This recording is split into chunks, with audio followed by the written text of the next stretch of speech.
আপনি জানেন কি, আলবার্টা কানাডার মতো আধুনিক দেশে আজও আদিবাসী নারী, মেয়ে আর টু স্পিরিট মানুষেরা নিখোঁজ হচ্ছে, আর কেউ খোঁজও নিচ্ছে না। বছরের পর বছর ধরে শত শত পরিবার হারিয়েছে তাদের প্রিয়জনকে।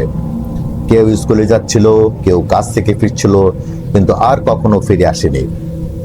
তারা বিচার চেয়েছে, সাহায্য চেয়েছে, কিন্তু সমাজ চুপ, সরকার চুপ।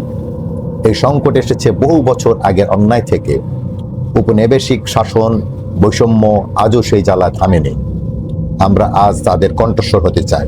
যারা হারিয়ে গেছে তাদের নাম বলুন, তাদের গল্প জানুন। নীরব থাকবেন না, আওয়াজ তুলুন এখনই।